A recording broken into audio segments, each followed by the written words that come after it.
തിരുവനന്തപുരം കാര്യവട്ടം ഉള്ളൂർക്കോളത്ത് മകനെ പിതാവ് വെട്ടിക്കൊലപ്പെടുത്തി. കഴക്കൂട്ടം കാര്യവട്ടം ഉള്ളൂർക്കോളം വലിയവിള പുത്തൻ വീട്ടിൽ ഉല്ലാസിനെയാണ് വീട്ടിനുള്ളിൽ വെട്ടേറ്റ് മരിച്ച നിലയിൽ കണ്ടെത്തിയത്. സംഭവവുമായി ബന്ധപ്പെട്ട പിതാവ് ഉണ്ണികൃഷ്ണൻ നായരെ പോത്തൻകോട് പോലീസ് കസ്റ്റഡിയിലെടുത്തു. ഇന്ദുലേഖ നമുക്കൊപ്പം തിരുവനന്തപുരത്ത് വിവരങ്ങളുമായി ചേരുന്നുണ്ട്. ഇന്ദു, സ്വന്തം മകനെ ഒരു അച്ഛൻ വെട്ടിക്കൊലപ്പെടുത്തുകയാണ്. എന്താണ് സംഭവിച്ചത്? പോലീസ് പറയുന്ന കാര്യങ്ങൾ എന്താണ്?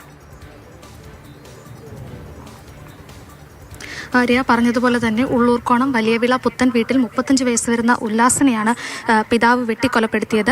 മാത്രമല്ല ചോരയിൽ കുളിച്ച നിലയിലായിരുന്നു മൃതദേഹം വീട്ടിലുണ്ടായിരുന്നത്. ഏകദേശം ഇന്ന് രാവിലെ 8 മണിയോടെ ഭാര്യ ഉഷ വീട്ടിലില്ലായിരുന്നു. അടുത്ത് ജോലി ചെയ്യുന്ന ഒരു വീട്ടിലായിരുന്നു താമസം. അവിടെ എത്തി ഈ ഉണ്ണികൃഷ്ണൻ നായർ തന്നെ, അതായത് പിതാവ് നിലവിൽ കസ്റ്റഡിയിലാണ്. അദ്ദേഹം തന്നെയാണ് പറഞ്ഞത് മകൻ ചോരയിൽ കുളിച്ചു കിടക്കുന്നുവെന്ന്. ഉടനെ തന്നെ ഭാര്യ ഉഷ വീട്ടിലെത്തുകയും അവർ വന്ന് നോക്കുമ്പോൾ മകൻ ചോരയിൽ കുളിച്ചു കിടക്കുന്നതാണ് കണ്ടത്. മദ്യപാനത്തിനിടെയുണ്ടായ അടിപിടിയിലാണ് ഇത്തരത്തിലൊരു കൊലപാതകത്തിലേക്ക് നയിച്ചത് എന്നാണ് പറയപ്പെടുന്നത്. അതാണ് പ്രാഥമിക നിഗമനം. പക്ഷേ ഇപ്പോഴും നിലവിൽ പോത്തൻകോട് പോലീസിന്റെ കസ്റ്റഡിയിലാണ് ഉണ്ണികൃഷ്ണൻ നായർ ഉള്ളത്. ആളിപ്പോഴും കുറ്റം സമ്മതിച്ചിട്ടില്ല എന്നാണ് നമുക്ക് മനസ്സിലാക്കാൻ സാധിക്കുന്നത്. നമുക്ക് ഇവിടെ ആളുകളെല്ലാം ഉണ്ട്, ചോദിച്ചു നോക്കാം. ചേട്ടാ, ഇതിനു മുമ്പും ഇതുപോലെയുള്ള പ്രശ്നങ്ങൾ ഈ വീട്ടിൽ വഴക്കുകൾ ഉണ്ടാകും? പറഞ്ഞുള്ള അറിവേ ഉള്ളൂ. നമുക്ക് അമ്മ പറയുന്നത് സ്ഥിരമായിട്ട് മോൻ മദ്യപിച്ചിട്ട് വന്നു കഴിഞ്ഞാൽ സാധനങ്ങളൊക്കെ അടിച്ചു പൊട്ടിക്കുക, പിന്നെ അച്ഛനുമായിട്ട് ഉടാക്കൊണ്ടുപോകുക. അവർ തമ്മിലുള്ള പ്രശ്നങ്ങൾ. ആ സമയത്ത് അമ്മ ഇറങ്ങി അങ്ങ് പോയി. അയൽവക്കത്ത് ഏതെങ്കിലും വീട്ടിൽ ചെന്നിരിക്കുമെന്നാണ് പറയുന്നത്.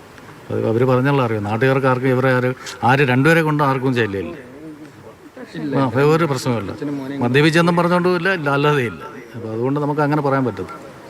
അപ്പോൾ ഇതിനു മുമ്പ് ഇത്തരത്തിൽ പ്രശ്നങ്ങൾ ഇല്ല, അങ്ങനെയുള്ള പ്രശ്നങ്ങൾ ഉണ്ടായിട്ടില്ല. പക്ഷെ വെള്ളം അടിക്കും, അച്ഛനും മോനും വെള്ളം അടിക്കും. മദ്യപിച്ചിട്ട് പൊട്ടിക്കുക, സാധനങ്ങൾ അടിച്ചു പൊട്ടിക്കുക എന്നുള്ളതേ ഉള്ളൂ. അല്ലാതെ വേറെ നാട്ടുകാർക്ക് മറ്റുള്ളവർക്കും ഇല്ല ഒരു ശല്യം. അപ്പം അതാണ് നാട്ടുകാർക്കും പറയാനുള്ളത്. നമുക്കറിയാം നിലവിൽ ഇത്തരത്തിൽ അതിദാരുണമായ ഒരു സംഭവമാണ് നടന്നിരിക്കുന്നത്. പക്ഷേ നിലവിൽ ഇതുവരെ ഈ പ്രതിയെന്ന് പറയപ്പെടുന്ന ഉണ്ണികൃഷ്ണൻ നായർ കുറ്റം സമ്മതിച്ചിട്ടില്ലാത്തതിനാൽ നമുക്ക് ഒന്നും ഉറപ്പിച്ചു പറയാൻ കഴിയാത്തൊരവസ്ഥയിലാണ്. കാരണം നാട്ടുകാരും ആകെ ഒരു ഞെട്ടലിലാണ്. ഇതിനു മുൻപ് അമ്മ പറഞ്ഞുള്ള അറിവ് മാത്രമാണ് ഇത്തരത്തിൽ വീട്ടിൽ കുടുംബ വഴക്കുകൾ ഉണ്ടാകാറുണ്ട് എന്നത്. പക്ഷേ അതിനപ്പുറത്തേക്ക് പുറത്ത് ഇവരാരും ഒരു പ്രശ്നക്കാരോ അല്ലെങ്കിൽ യാതൊരു വിധത്തിലുള്ള പ്രശ്നങ്ങളോ ഉണ്ടാക്കിയതായി ഇവിടെ നാട്ടുകാർക്ക് പോലും അറിവുകളില്ല. പക്ഷേ എന്നിരുന്നാലും ഏകദേശം ഇന്നലെ രാത്രിയിൽ ഈ വീട്ടിൽ അച്ഛനും മകനും മാത്രമാണ് ഉണ്ടായിരുന്നത്. മാത്രമല്ല ഈ പറയുന്ന പിതാവ് ഉണ്ണികൃഷ്ണൻ നായരുടെ ശരീരത്തിൽ ചെറിയ മുറിവുകൾ ഉണ്ടായിരുന്നുവെന്നും ഒരു അടിപിടി നടന്നതിൻ്റെ ലക്ഷണങ്ങളുണ്ട് എന്നും പറയപ്പെടുന്നു.